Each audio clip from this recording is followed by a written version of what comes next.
Mr. Patch, it's great to have you on.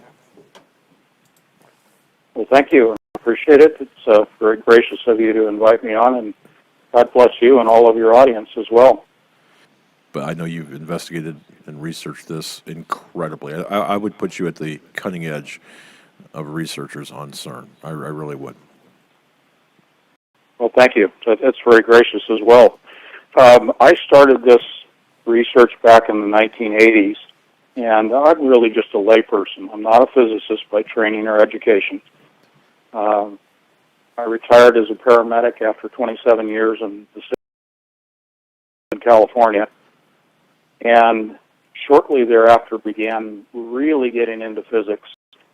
And around about 1998, a few things really stuck out about CERN.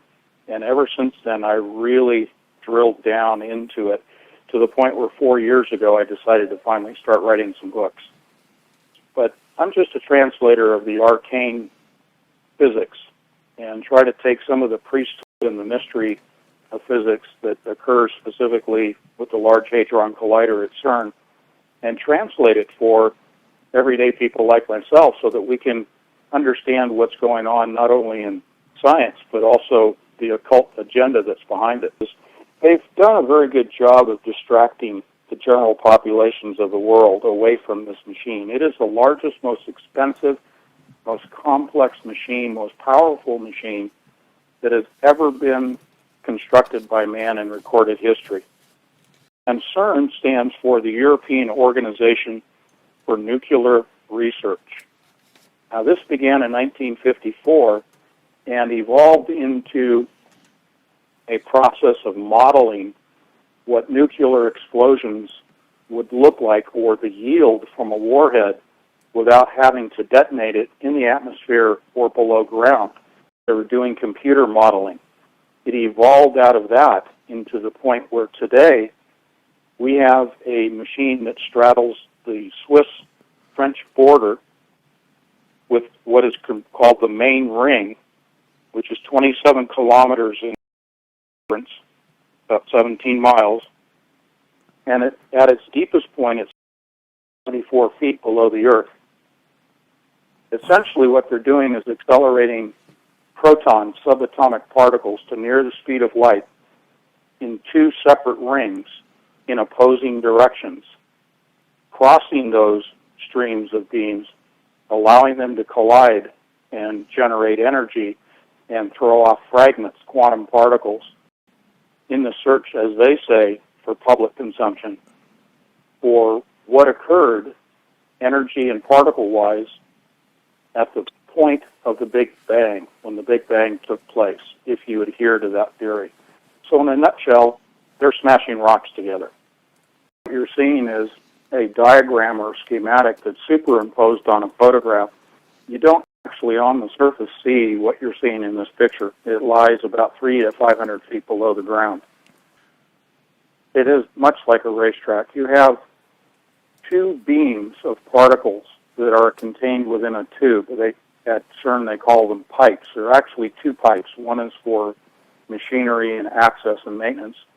An inner pipe, an inner ring, right next to it is the actual ring that contains two separate beams of particles that are being accelerated. These beams of particles, protons, are confined by superconducting magnets. Rather than firing something in a straight line, a linear line, which is what normally, if you were to accelerate a particle, would want to travel in a straight line. Using the magnets, they will force them into this curvature that you see, the large curvature being 27 kilometers in circumference. And they will continue to pulse using microwaves and other electromagnetic spectrum wavelengths to accelerate these protons, what they call bunches, billions of protons per bunch, and bunches that are spaced only 25 nanoseconds apart. You essentially have two streams of solid streams of particles moving at near the speed of light, but independent of one another. They're moving in opposite directions. And certain points, what they call detectors, or 7 detectors. Those points where the detectors lie in the main ring along the racetrack, they will allow those streams to cross and those particles to collide and fracture out into other subatomic particles, such as the Higgs boson, the so-called God particle. The Higgs boson was supposed to be the first particle produced at the time of the Big Bang explosion. Well, in fact, it was the second. There are particles known as strangelets, which we can get into. Strangelets were produced before the Higgs boson, and that is what they are not talking about, and that is what they are producing. And one of its 3 main characteristics, strangelets is the most explosive substance in the known universe.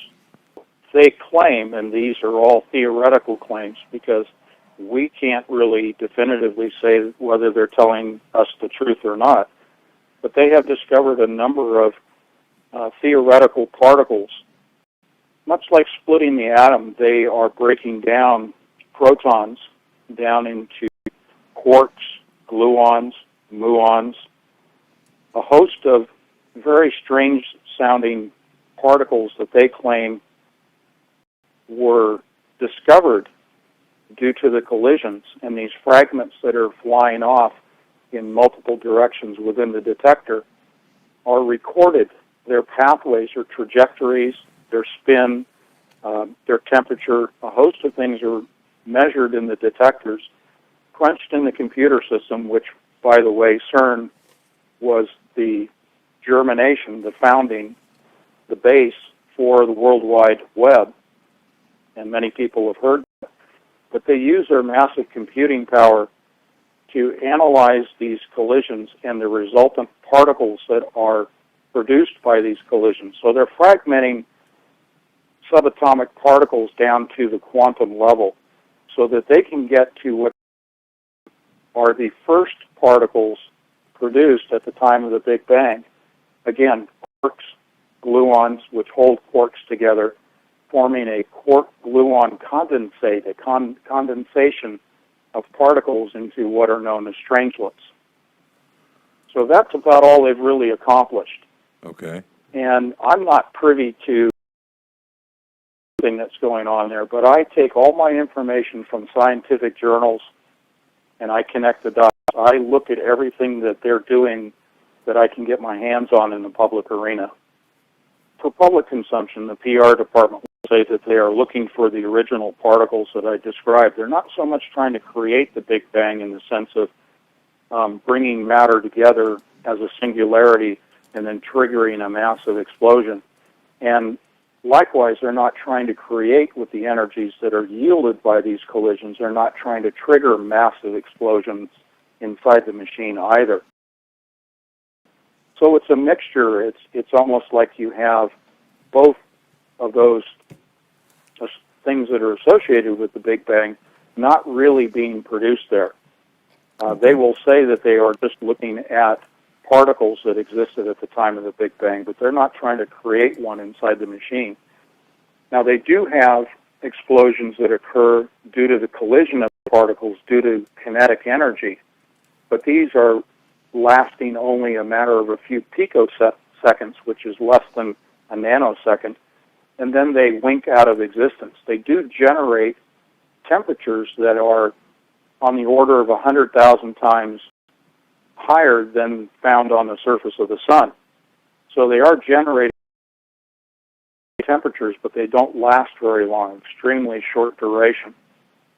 So what they're really trying to do, where if you take the multiple layers and the multiple agenda items that are going on at CERN, and there's a whole host of them, if we focus on just perhaps the best known that has received a lot of media attention in the alternative media world, is this whole discussion of their public announcement that they are seeking other dimensions, gateways, portals to another dimension. They are seeking to part the veil of the universe and reach or gain access to another dimension. will give you a host of reasons, positive reasons, why they want to do that. But if you look at what drives their agenda, as I said at the outset, it is an occult agenda, and that is signified, as one example, by two things at CERN that are public. Outside the main headquarters at CERN is a statue of Shiva, the Hindu god Shiva, the god of destruction. You have to ask, why is that placed there at CERN? The other is their recent release of a video this year entitled Symmetry, and it is nothing more than an occult ritualistic dance in which they are communicating with entities on the other side. So you have to understand what drives the money, the construction, the people that are associated with this, who I hold no ill will towards. I pray for their souls and for their forgiveness and for the saving of their souls, because they've been deceived. And there are multiple agenda here, but that's in a nutshell what's going on there that has received public attention is the opening of a portal. They will do that by means of a computer, which is model number entitled 2048, the model 2048 adiabatic, which means without heat, adiabatic quantum computer, a computer that does not use transistors. It uses what are known as qubits. And that computer will control the opening of the portal and maintain the opening of that portal. Everything is done at the quantum level, at the subatomic level. Nothing that really, in terms of opening the portal, is going to be done at the macro level in the beginning. The actual physical, I've had people ask me, okay, so how do you open a portal? Well, if you think about the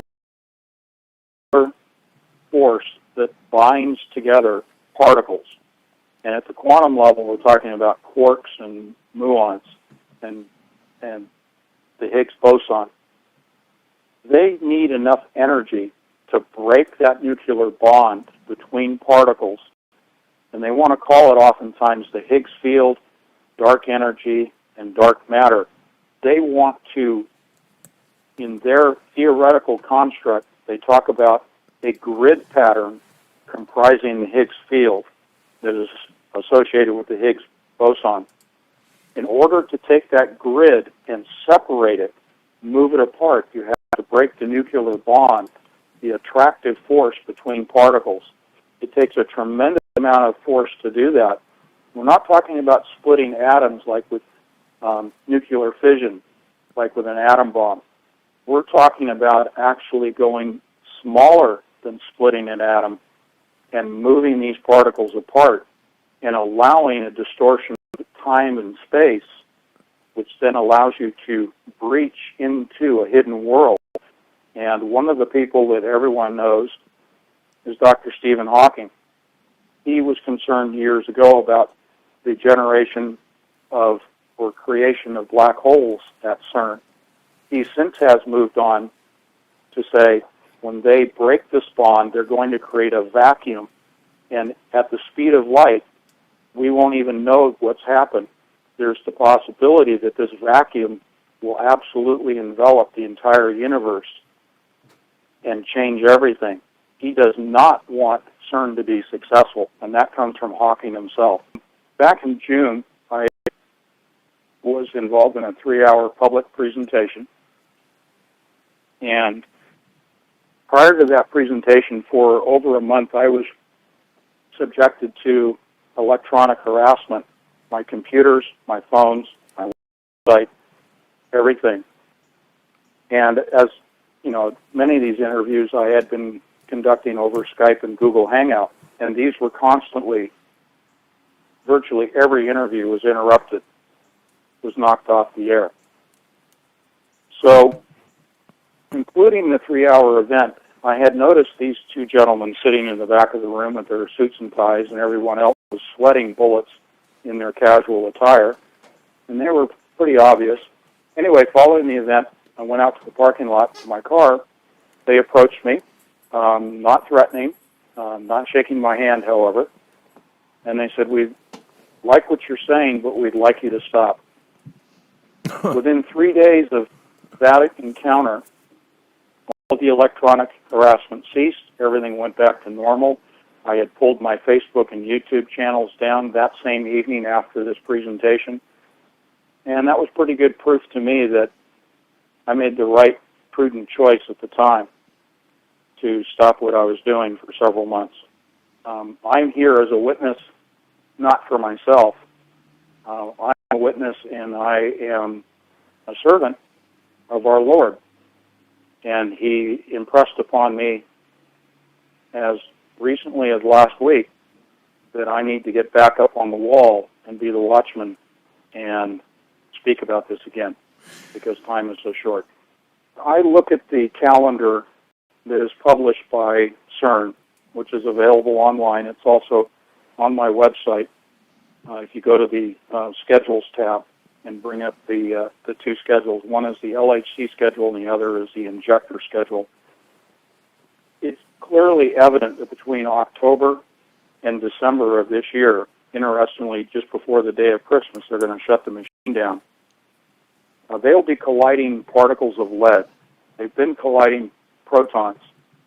They're moving to heavy ions of lead. The meaning of that, or the significance of it, is that that's clearly where they will have the highest yield of energy and the highest production yield also of strangelets, this explosive material, that they need to break these nuclear bonds. It's evident to me that between October and December, the highest likelihood for opening that portal is going to be during that time frame. So it was evident to me that I needed to come out and once again let people know what's going on. And the mission or agenda for me is to make people aware that there's true evil in the world in the form of this machine, not the people necessarily, but the people behind this machine, not the scientists and physicists. As I said, I pray for their souls. But this is truly a demonic agenda. And people have an opportunity now to look at this, see it for being something real and tangible, and make a choice between going with Satan or going with God, because that's what this machine represents. It's right now, and it's right in our face. And unfortunately, people have been distracted by sports and movies and their cell phones, and they're not paying attention to what's going on around them. A simple search of the Internet will yield tremendous amounts of information about this machine that will corroborate what I'm saying. And, yeah, it will scare people, but that's why they need to make a choice and turn to God instead of following along with the programming that the powers that be are putting out. Yeah, they have what are known as dipole and quadpole magnets that confine the stream down to, a microscopic but very dense, thin line or beam of particles. And they use superconducting magnets to confine the stream.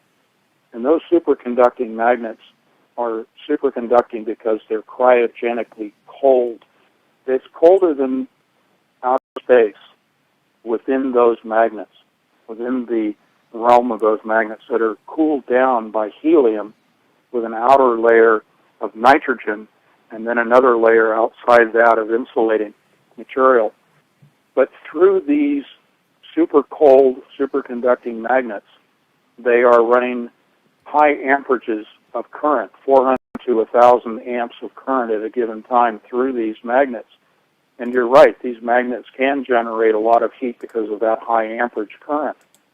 But they're doing that in short bursts, so they're able to maintain the superconductivity. And by superconductivity, I mean you reduce the resistance within the magnets to the current that is being applied to it, and thus you have a lot less resistance and loss of current or amperage, and you create a much more efficient machine which is able to, in the final analysis, compress these protons and then soon heavy ions of lead down to a very tight form so that you maximize the of power that is generated once you collide these compressed, moving at near the speed of light, ions of lead later this year.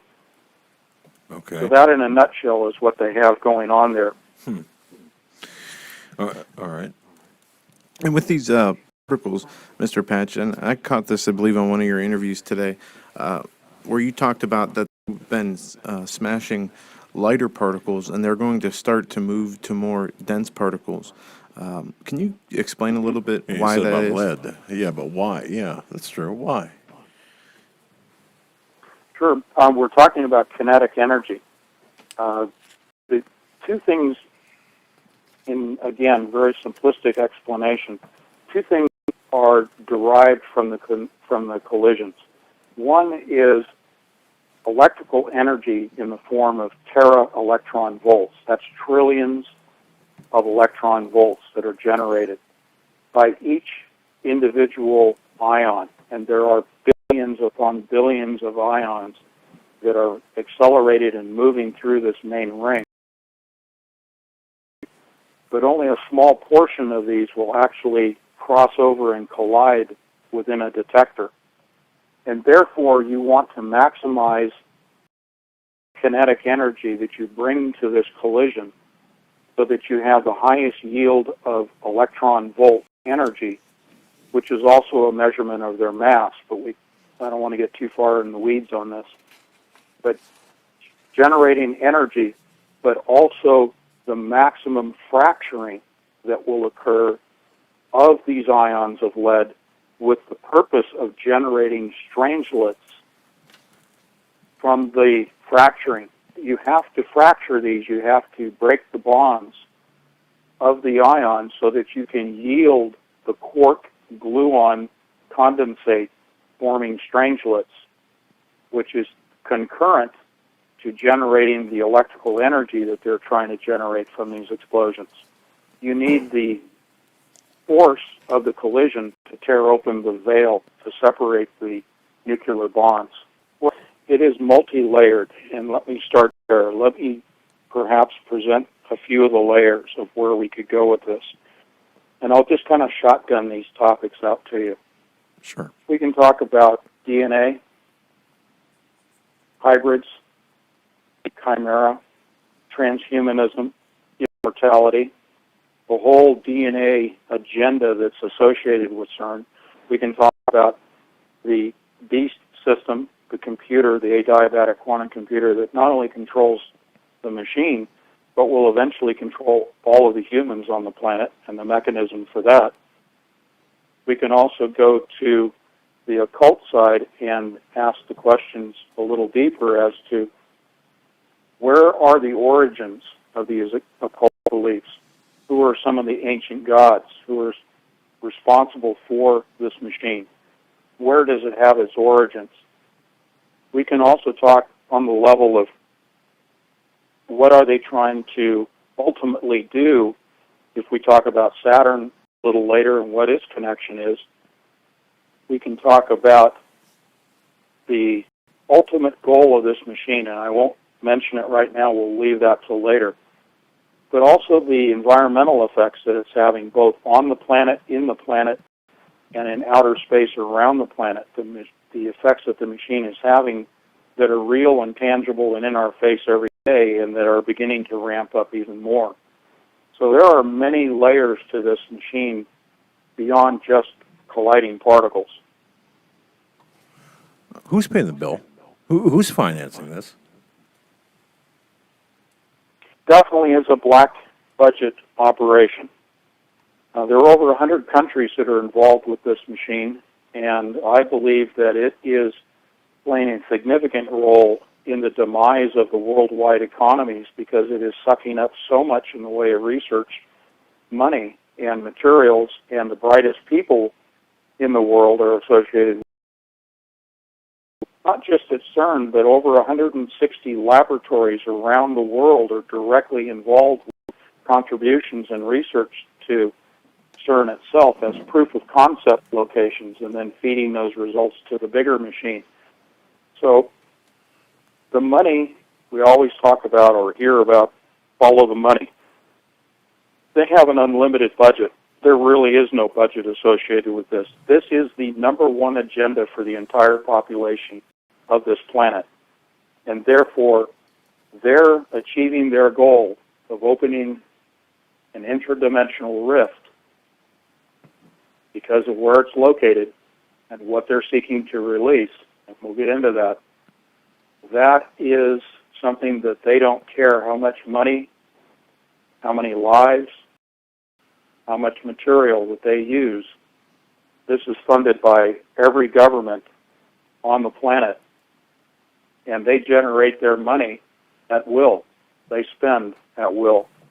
If you will, I think people will appreciate being able to go back into ancient history a little bit. And CERN derives its name not just because it's a French version of the European Organization for Nuclear Research, but also from the ancient god Cernunnos, the horned, and you may have a photograph available of that I sent to you, and I hope I did. But Cernunnos is an ancient god associated with hunting and with death. And that really is where the name CERN came from. And as we mentioned, the god of destruction in the Hindu religion of Shiva and the statue, that statue, if you look at it and compare it side by side with the CMS detector, one of 7 detectors in the machine, the layout and the wiring of that 3-story tall detector on cross-section looks exactly like the statue of Shiva without the humanoid body in the center. The arrangement of the ring and the arrangement of the flames around the ring coincide with the CMS detector itself. The construction of the machine is built upon mathematical occult patterns, specifically the octagon and also the tetrahedron. And therefore, there's a lot of not just symbolism, but purpose to the design of the machine that is derived from ancient times. Within CERN, the public areas, they have some ancient manuscripts that are placed behind curved glass panels. And these manuscripts are delineating what their real agenda is in multiple languages. The average person knows about this? And they're fully aware of all of this, whether or not they are, from a theological standpoint, buying into or accepting the Hindu religion or any of the other occult religions. I can't say definitively, but you have to accept the fact that their symbolisms exist, the video symmetry they put out, the statue, the fact that the names of these detectors, the acronyms, are derived from ancient mythological events and creatures and gods. And therefore you have an indoctrination of the people that are working there to believe philosophically and theologically in the agenda of the occult. Are they practitioners of the occult in their mind? Or are they actually willing participants and advocates of this? That's a question that would have to be posed to each one of those people individually. Sure. But I think there is definitely a mindset there. Methods of the occult will lead to the betterment of society, and they believe they are doing something positive. There's 3 purposes or phases to Shiva. One is destruction, as we've said. The other is to create essentially a vacuum, a clean sheet of paper, and a white plane is portrayed of that clean sheet of paper approach, that vacuum, within the movie Symmetry that they produced. The third stage to that, after creating this clean sheet of paper, is the rebirth, the rebuilding of the universe. In their mind, they need to go through each stage with this planet. They need to destroy it. They need to have a clean sheet of paper to start over with. And then, and they believe, they hold the key and they hold the design, the blueprint, for a new way of living.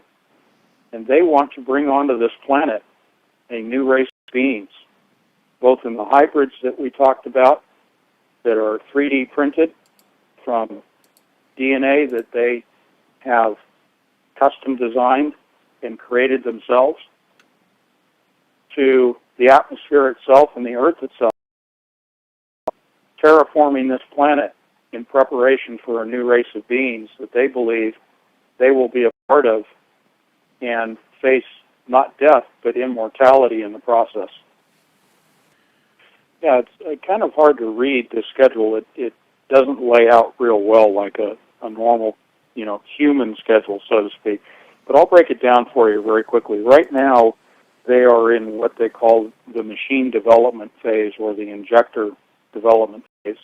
Simply put, they are colliding light particles, protons, together, and they are conducting experiments at what they call the North Area 62, and they're looking for ultra-rare kaons, again, another subatomic particle along with pions and muons and electrons and photons, but they're sending low-energy experiments to the North Area within the main ring in the circle. It's not where they're colliding particles. So to move on from there, they are going to stop those experiments in the North Area and actually begin colliding particles within the main ring. But this time they will be using what we mentioned earlier, which were the ions of lead. And on the schedule, in yellow, it will say LHC ion run, and then in parentheses PB. In the periodic table of elements, lead is annotated as PB. So that's what they're colliding. Now this is where the highest energies will be derived. Up to this point, they've been colliding protons with an energy yield and what they call a mass energy equivalency of 13 tera electron volts. That's 6.5 tera electron volts per beam. And when they cross the stream, you do the simple math, you have a yield of 13 tera electron volts. And again, that's a measurement of the mass of the particles and also the energy yield from the collision. In the yellow, where they're colliding lead, they will be yielding over 14 tera electron volts. That may not mean much to anybody at this point, but simply that means that is the level of energy that they need to achieve to tear apart the fabric of space or separate it and break the energy bonds, the nuclear bonds between particles and open that portal. So on the calendar from the 16th of November up until just before Christmas, they will be running experiments using lead, and then they'll shut down the machine around the 14th. So anywhere in that time frame, we can expect to have some major Earth changes take place. One of the things that we can discuss are gravimetric waves. These are gravity waves. These are generated by the superconducting magnets themselves, and there are people that are discussing the fact that every time the magnets are active, that we're seeing an increase in earthquakes, but it's not just the magnets themselves. And this is where it gets a little bit deeper, and other people don't tend to get into the physics of it. But come back to the particles that are moving at near the speed of light and are bent into a circular pathway by the superconducting magnets. When you take particles and accelerate them through an electric field, you are creating magnetic lines of force perpendicular to the direction that those particles are traveling in. So in other words, you have a ring of particles, and radiating out perpendicular to that ring are lines of magnetic force, in addition to the gravimetric waves that are being created by the lines of force from the magnets themselves. You have a compounding effect of generating gravimetric or gravity waves that then propagate, they move, they flow through not only the crust, but the mantle of the planet. And when it finds a weak point, it triggers an earthquake or promotes the eruption of a volcano in a weak point in the mantle and then in the crust of the planet. So you have a direct impact on the planet itself. A lot of people have heard about the weather effects due to ionic heating by HAARP, Well, this is HARP on steroids. This is just part of what eventually will be the grander process of terraforming the planet, as I mentioned earlier. But right now it's just a byproduct, and it doesn't really affect them, so they're not concerned about it because they're not concerned about the population of the planet. The German Airways aircraft that went down near CERN, it was 100 miles, the crash site was 100 miles from CERN itself, and CERN was powered up. They were not colliding particles at the time, but they had repowered the superconducting magnets to the point where they could have been colliding particles. Now, they were producing gravimetric waves. These waves can be seen by satellite with the right instruments traveling through solid rock. And in particular, if you have granite, which is relatively conductive, it's a fairly good conductor of electricity, they will move right through those granite mountains, and that's where the crash site was located. There could be, I'm not saying there's a direct, but there could be a correlation between the activities of the superconducting magnets being fired up and the effects on this plane that essentially was, in my mind, it was struck by a direct energy weapon. Not so much a kinetic energy, a solid projectile, but a directed energy weapon, and not a laser, because a laser would cause heating and burning. There were, by witness accounts from the villages, 8 separate explosions heard coming from this aircraft before it impacted. Well, again, I don't want to say that it had a direct correlation. If it's gravimetric waves we're speaking of, they certainly can disrupt the onboard navigational instruments and the operational instruments of the aircraft. Gravimetric waves, however, will not act as a directed energy weapon towards a lone aircraft. There were other aircraft within the vicinity of this plane when it went down, and they were unaffected. So this was a directed energy weapon at this targeted plane. I think it was German Wings, I think it was called. Okay, German Wings, that's It's been a right. long time since I looked at it. Right. The avionics could have been affected by the gravimetric waves, but you mentioned 9/11, and let's kind of go off on a tangent here for just a short moment. Sure. There's another particle accelerator we should bring into this discussion, and that is the relativistic heavy ion collider at Brookhaven National Laboratories in New York, just down the road from the former Twin Towers. There was a hurricane headed towards the east coast of the United States at the time of 9/11. On the very day, the RHIC superconducting magnets, much like the same ones at CERN, were activated. The course that had been plotted on computer models showed the hurricane remaining about 100 to 200 miles off the coast of New York.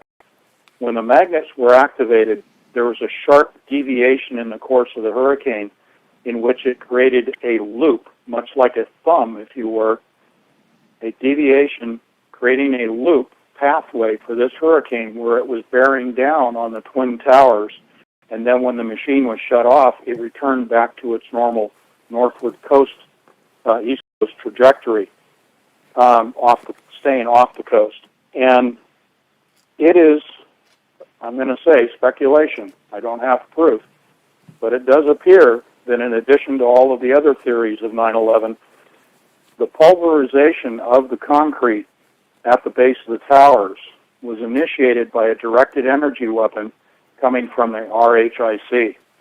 Birkeland currents are twisted pairs of oppositely charged current that look like the human DNA twisted helix. Birkeland is seen by the Hubble Space Telescope in space. The universe is an electric universe, and that's a whole other discussion that I can get into. But the application of Jacob's ladder specifically to CERN is that CERN will be creating Birkeland currents, generating electrical Birkeland currents that will be projected from CERN to the southern pole of Saturn. And there will be visible twisted helix Birkeland currents, much akin to what Scripture calls Jacob's ladder, that will connect to the southern pole of Saturn. The purpose of connecting to Saturn is a prison planet containing entities, if you will, fallen angels. At the north pole of Saturn, there is a synchrotron particle accelerator. There is a large hadron collider on a massive scale that is, if you will, naturally occurring in the form of contra-rotating, oppositely rotating clouds of energy, generating synchrotron energies. And the synchrotron energies produce the rings around Saturn. The Jacob's ladder in the form of Birkeland currents will act as a conduit, a electrical plasma conduit from the Earth to Saturn, which will open the portal at the bottom of Saturn and release the entities from that planet, which can then merge with the entities from the bottomless pit mentioned in Scripture. Released by CERN, which was built at the site of the ancient Roman temple to the sun god Apollo or Apollyon, and they will trigger the key when they open the portal, open the abyss within the Earth, and allow the entities from Saturn to merge. And I'm going to get right to the gist of it. We now have the creation of an army with the sole intent of killing God. Hubris of these people. The outright hubris. And this isn't me. This isn't speculation. This comes directly from the ancient occult practices and studies, the practices and the worshiping of Saturn. The whole thing is connected with Saturn and the worship of that planet for the reason of freeing these entities. Now that sounds like a complete wacko statement. I completely understand that, but I'm just reporting to you what their belief system is. What would you call Saturn in the Illuminati, Luciferian religious circles? Well, they know and they view it as a prison planet. I know that there's a radio talk show guy that calls, Earth prison planet, but, that's not the case. It is the case in the sense of Scripture calling the bottomless pit residing within, the center of this planet. But truly, Saturn is worshipped because that's where the leadership is trapped. That's where the fallen angels are. And they worship that planet because they're really worshiping the entities that are trapped within it. They want to call them back. Okay. Recently, we had what was it on Saturn? On one of the poles, either the North or South Pole, there was a hexagon. Right. That's what I was referring to as the naturally occurring synchrotron particle accelerator at the North Pole. Okay. And then at the southern pole is the spiral, which looks very much like the Norway spiral that we've seen. And what is the significance with the hole at the top of the building of CERN? You're referring to the wooden structure, the museum there. It's the Museum of Innovation and Technology. And yes, it does have a hole at the top of it. That building is cleverly disguised as a museum. That is the point at which these Birkeland currents, this plasma conduit, will be generated. That's the transmission point of the plasma conduit, the Jacob's ladder to Saturn. But it's disguised right now as a museum. And if you were to take that and put it on top of a wooden tower, it would be exactly the same as Tesla's tower. Okay. Yeah, the CERN machine is actually the grand evolution of all of Tesla's work. Wow. All right. I had to let that sink in Now, a little Tesla, bit. Go ahead. I'll let that sink in while I add a little more about Tesla. Tesla, in his early days, he admitted that he received a lot of information from the other side, from what he considered to be good entities, positive entities that were giving him technological insights to build machines that were positive application to the human race. But he admitted in his later years he went to the dark side. CERN is a representation of that information that he received in the experiments he conducted in his later years. And we've heard the stories of the information and research and notes having been spirited away virtually his days before he died from his hotel room by government agencies. Well, now we know where that information went to. It went to CERN in later years. Let's talk about the computer that's going to control these things. I mentioned the adiabatic quantum computer. Can I share with you some of the characteristics of it? Oh, please. Alrighty. It is an interdimensional computer. And by that I mean they are operating at the quantum level with what are known as qubits to replace transistors.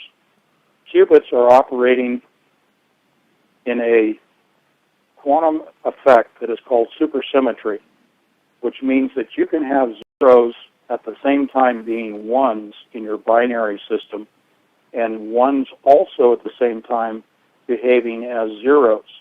Compounding that, ones can be ones and zeros can be ones. You have a four-way processor of a formerly binary system. You now have what I call, they don't call it, but I call it a quadnary system, and that's in my books. But what they're doing is they are using what is called combinatorial, like combination, combinatorial programming, which means that they will take every known possible solution to a problem and process those solutions simultaneously, but they do it in another dimension.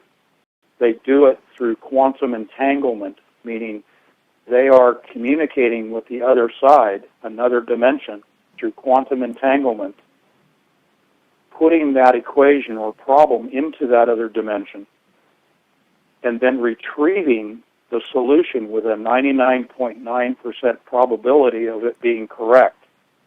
And the computer itself resides in a black cube. I won't mention the manufacturer's name because that's what got me in trouble. But it resides in a black cube that is electromagnetically shielded from outside influences, and it is kept cryogenically cold so that it is a superconducting supercomputer. It is as cold as CERN is cold, and it operates in another dimension, and it will be used in a artificially intelligent manner to control the portal.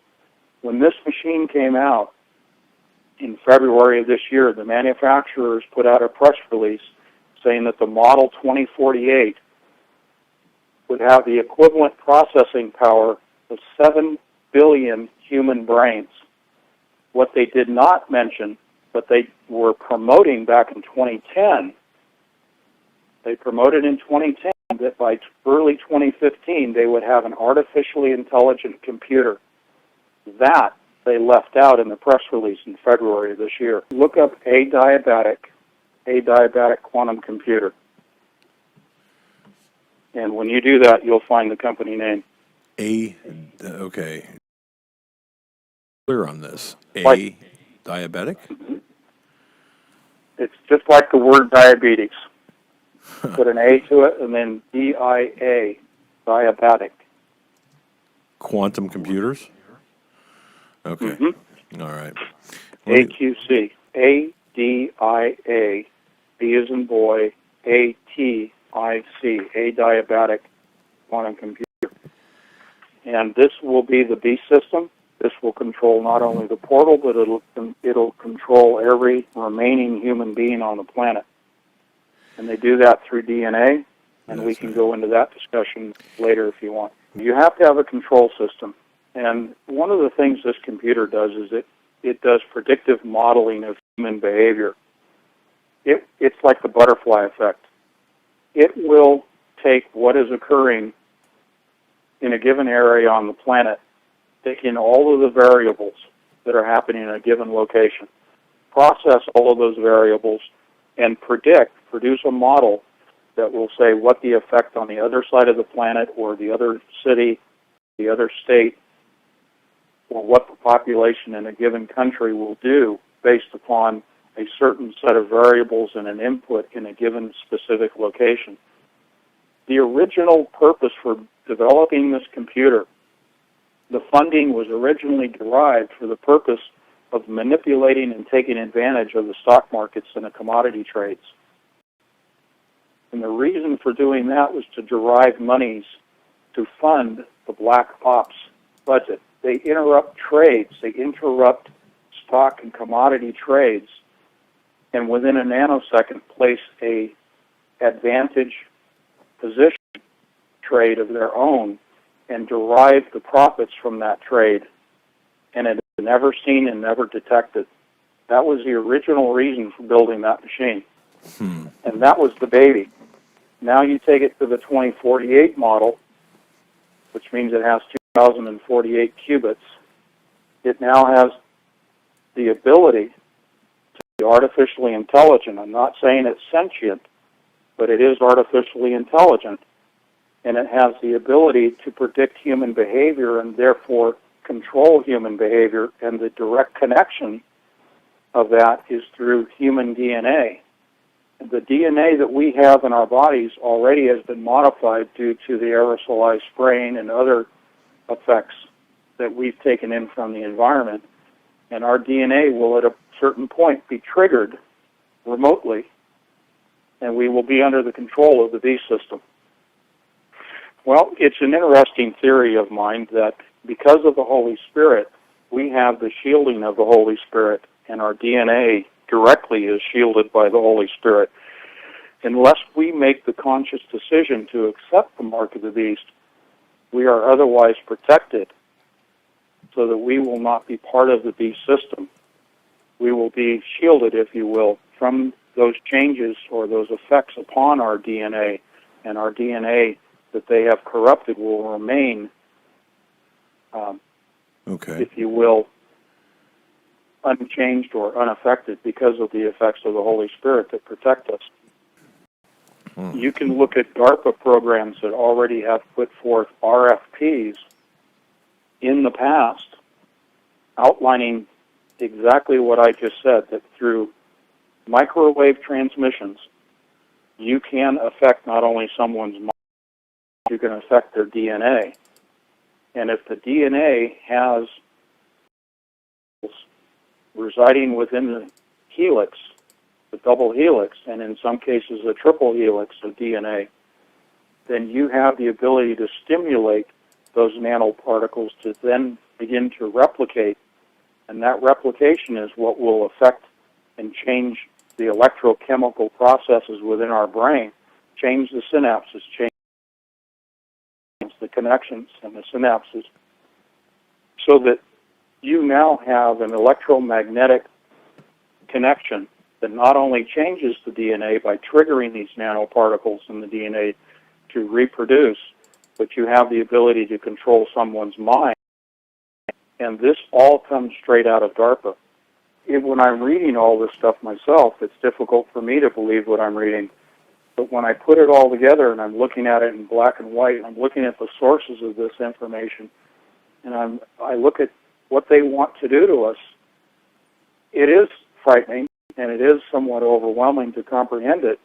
But this is real information. This is factual information coming from our own government agencies.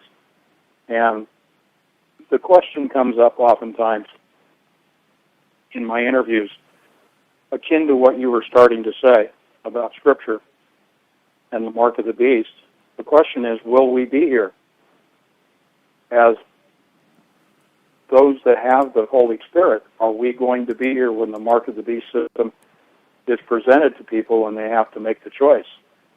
And that's a whole point of discussion and conjecture and, philosophical point of view that we probably shouldn't go into, but that's something everyone has to make their own mind up. And that's why I try to impress upon people that there is no bigger topic facing us short of, eschatology. There's no bigger topic facing us than CERN itself. does tie in. I said at the beginning, so many layers, so many agenda items that are going on with CERN itself, that it is overwhelming to think that one machine and one group of people could be involved in so many aspects of our life and our livelihood. It is truly touching us at every level in our life right now today. So I do believe that we'll see a significant ramp up during October and November into December of significant earthquakes, 8.0 and larger.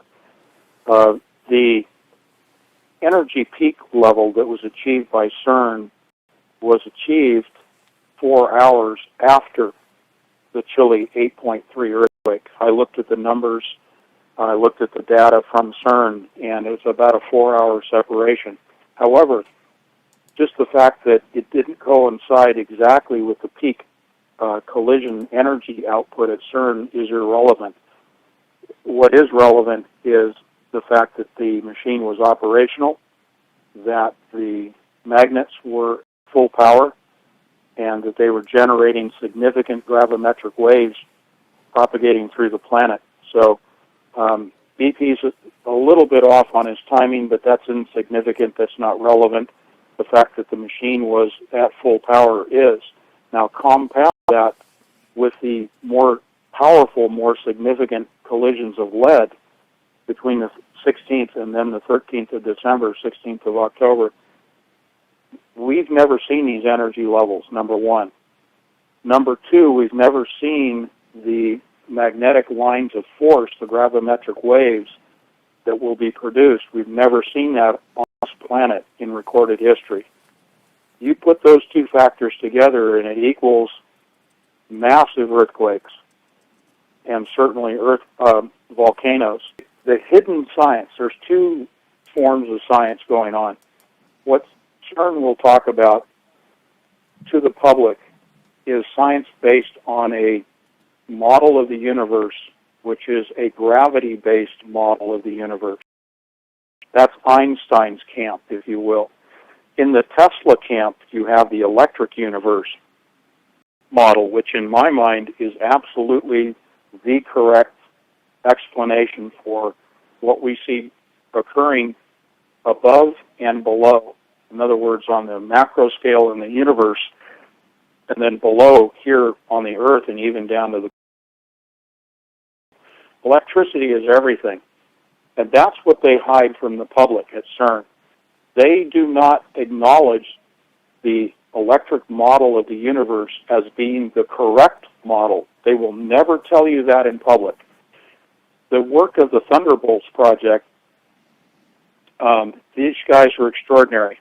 These are scientists with a mixture of lay people, multidisciplinary, extremely scientifically based in their analysis, their data gathering and analysis, their application to experimentation in the lab so that they can measure and reproduce and verify. They do everything scientifically. I'm going to tell you in a nutshell what it comes down to. Okay. The Earth and the Sun are electrically connected, as are all heavenly bodies. They are electrically connected. The universe is filled with electrical plasma, and there are discharges that take place between planets. And I know you've had Gil Broussard on, and he mentioned this, and he talked about it. There are a number of people that are coming out talking about the electric universe to explain things like electric comets, to explain things about why are there, why do we see these protons that move from the sun to the Earth, but as they move away from the sun, they actually accelerate instead of slowing down. Things like that. But going back into ancient history, the theory of the electric universe also coincides with all of the gods and godheads of mythological times in the Greek and Roman days and the Sumerian and Babylonian times, where they talk about all of these heavenly gods and the wars of the planets. That's all because of electrical discharges taking place, plasma discharges in the universe. And this comes from, again, Thunderbolts Project, which is the work of Dave Talbot and Wal Thornhill. I want to give them credit for this. When you have a comet that passes by a nearby planet, you will see a plasma discharge, an arcing, just like an arc welder, that will take place between the comet and the planet. Oftentimes, there is no tail until the body is moving closer to a planetoid that has a different electrical charge potential. In other words, let's say you've got the planet Mars, and you have an asteroid coming by, and the asteroid has a positive charge, and Mars has predominantly a positive charge. You'll have a discharge between those two take place when that asteroid gets within close proximity of that of Mars, and you'll see the scarring on Mars. You'll see the arc welder's marks on the planet's surface. This is on all heavenly bodies that we've observed, this arcing that takes place on the surface.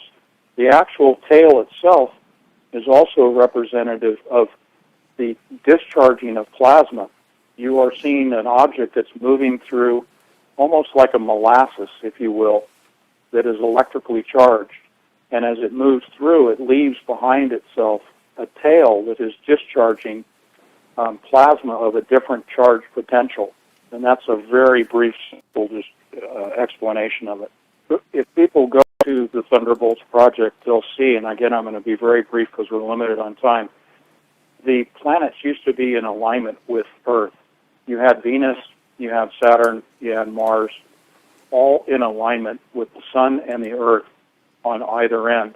And those planets used to actually block out the Sun to where it was only a crescent seen Venus.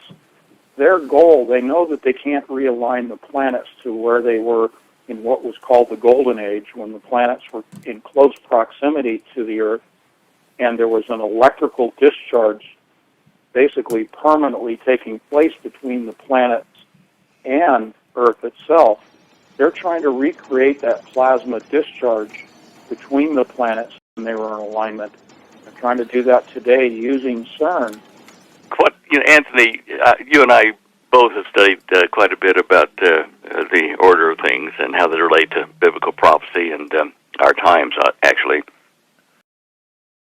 There are certain things that you and I suspect that we can't exactly prove about CERN, but they do kind of fit into what we think, like, for, say, like a doorway to hell or underneath or parallel dimensions and stuff. And I'm sure you probably covered in the first part of the program that they have even said this, some of the scientists at CERN, that they're trying to open up into a parallel universe. And the danger... Now, I talked to a guy, I visited him like years ago, probably, 20 years ago, down in Australia, in Fremantle, the port of Fremantle, an old shipping port. And this guy had bought or leased a huge warehouse there full of old storage bins and lock-up areas where the seamen used to come in and put their slaves or, cargo and stuff and lock it up and then sell it at the markets over the next few days. Anyway, it's in disuse now, but it's an old site. And he called me down to talk to me about Tesla coil he was building. And I remember I went with my friend Kim over there, and it was a dark place inside, and there was a little office in there where this guy was showing his Tesla coil, which was a beautiful job. I mean, it was singing. But while we were listening to him talk about the problem he was having, whatever, he wanted to know if I had perfected the double toroidal coil to open up a gateway to, parallel universe. And I was surprised about that, but I thought, well, okay, I'll talk to him about it. And my friend Kim, while I was keeping the guy occupied, was going behind his back and lifting up things on his desk and looking behind calendars on the walls. And we would find things. His eyes would get big, and he'd show me the things, hold them up behind this guy's back so I could see them. And it was Hebrew. It was Kabbalah. It was witchcraft. And this guy was playing with his coils and stuff, trying to find a way to gate into where the demons live. And so my friend Kim said, look, yeah, I mean, it's freaky. And my friend Kim said, look, can I use the head where I go in this big dark factory? And so the guy told him to stay on the path and don't go anywhere else. So he goes, Kim goes out and he looks and he sees the lock-up pins with the bars and stuff on these small rooms down underneath the floor, down close to where he was supposed to go on, but he took a detour and looked down there. And we wondered what he was living demon or what, I don't know. Then he found a whole witchcraft room hidden in a room with just a small door and a little window you could peek in, and there was the throne for the Grand Master of the Coven, and the goat's head over the top of it. And this guy was playing with technology to do that. And what I see CERN doing is a large-scale version of that. You're exactly right, and I'm glad you brought up the toroidal fields. Doug, if you have the images of the donuts, the orange donuts, and some of the other toroidal sent to you, this is the other component to Jacob's ladder. They're going to create a magnetic donut, a magnetic toroidal field over CERN, between CERN and Saturn. That's how they will open up that portal, is using a toroidal field. You're exactly right, Stan. How did you determine that they were going to open up a portal to Saturn from there? Well, because what first led me to this was seeing the photographs of the North Pole and understanding the physics of the North Pole of Saturn, that they are generating synchrotron energies identical to, but on a massive scale, to the LHC's synchrotron. When you say they, who are you talking about? Well, I'm speaking of the physicists themselves at CERN. Oh, no, sorry. Okay, I thought you were talking about who was generating the field on the northern pole of Saturn with the hexagonal vortices. No, that's if you want to call it natural, but it is naturally occurring on its own, but on a massive scale. But it is not connected to CERN right now. See that Jacob's ladder was an event that was, linking our universe to God's universe, parallel levels of heaven, if you wish. And that it may have looked like a ladder where the angels stepped down and went up and down, for Jacob to see, but that I didn't know that it would be like on a planet. I thought it would be like in a parallel world just right next to us. So. Yeah, I describe for their purposes a Jacob ladder that they will create, not to heaven, but to the southern pole of Saturn using... Oh, okay, I see what you're saying. I see. That would be interesting if they did something like that. That'd be to stretch a link, but potentially release a lot of power back our way. Well, if you have the benefit of the electric universe model of plasma, electrically charged plasma, comprising the space between our planet and Saturn, then it's very easy to send an electrical charge through the plasma to another planet. Well, I'd say, I don't know whether I'd agree with easy, but yeah, it is possible. Yeah, I haven't done it myself, but no, I do subscribe to a fluid universe where we have a fine structure out there, which, in probably the way you would describe it would be a dark matter or WIMP field, that the formation of vortices within that creates all the mass and matter that we're aware of anyway. Is that right?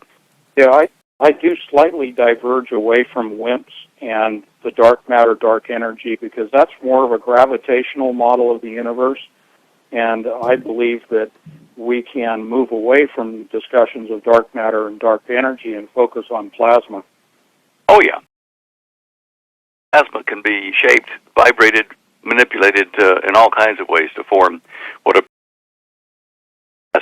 You were talking about a toroidal field or picture of it that you had Doug put up on the screen. I just saw it go by.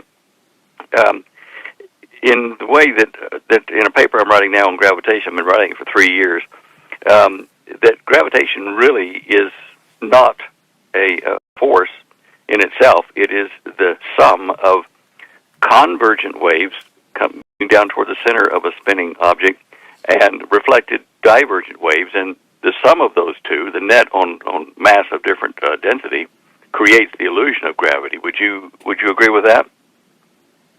Yeah, with the source being the electromagnetic lines of force that are generated by accelerated particles moving through that charged field of the plasma, resulting as a side effect, gravity, as a construct or an after effect of magnetic lines of force.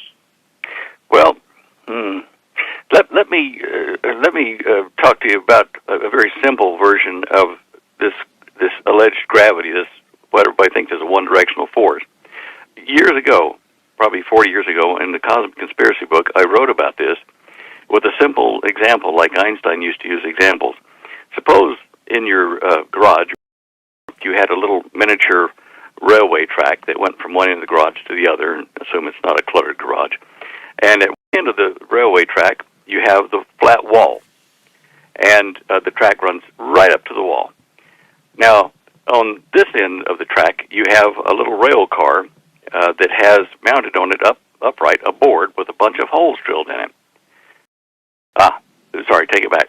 No holes drilled in it at the moment. It's just a flat piece of board mounted on this little trolley that you can move toward the wall along that rail. Now you take a big fire hose and you squirt water on that big piece of wood on that little rail car, and it runs right up to the wall in the garage there and sticks flat against the wall because of the pressure of the water pushing on it. And you bring that same cart back with that little board on it. You drill a bunch of holes in it to let some of the water go through the board when you squirt the water hose on it, the fire hydrant hose. Now you squirt the big hose on it. The trolley goes running over toward the wall at the end of the track and bounces back and stays off the wall a few inches. Why? Some of that water goes through the holes, hits the wall, and bounces back against the board, holding it out a bit so it can't close on it. If you physically push the cart up to the wall and let go, it will fall back to that neutral point. And if you pull it back away from the wall, it will fall toward the wall but stop at that neutral point. We have those kind of things as shells on every gravitational mass we know. So that gravity here, if you were to drill a hole down toward the Earth, the center of the Earth would be like that wall in your garage. And there's going to be a place underneath the surface of the Earth where gravity would be zero, because the force coming down through our atoms, spinning down toward the center, reflecting back up through our atoms, would have us hover at a certain point determined by how many and how big the holes are between our atoms. Do you follow what I'm saying? I follow. When we apply that to the core of the sun as an explanation as to why the core of the sun is so cold. Is it? I wasn't aware of that. Brief me on that. The core of the sun is colder than the surface of the sun because the sun is actually comprised of plasma, and it derives an unlimited source of energy from the surrounding electrical currents of the universe. That's why the sun never burns out. It is not a function of hydrogen explosions, the model that they give us in the gravitational explanation. The core of the sun. Then why do we have so many stars go nova? Why do they go nova? Because they're interacting with other. They're absorbing. They reach a critical mass, not like a black hole, but they reach a critical mass of charge potential in which they have to erupt to give off that extra energy. So are you saying then that stars do not die? No, a star can change shape, but it doesn't necessarily mean it's dying. It can lose its charge, it can lose its plasma density, but it doesn't necessarily mean that it's dying, that it's burning up its fuel supply, because everything gathers fuel, energy from around it in the heavenly cosmos.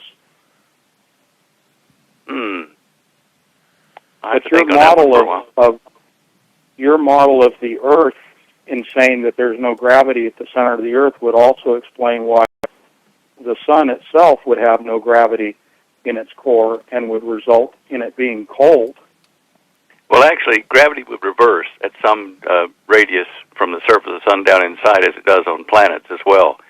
Gravity becomes null at a point where the reflected wave from the core hits, the incoming wave from outside the planet. In the case of the sun, it would mean that there's a shell down there somewhere, at least one, maybe several, where there is neutral gravity, either away from the sun or toward the core. And if you push through that down deeper and deeper and deeper, you might find another layer like that as well.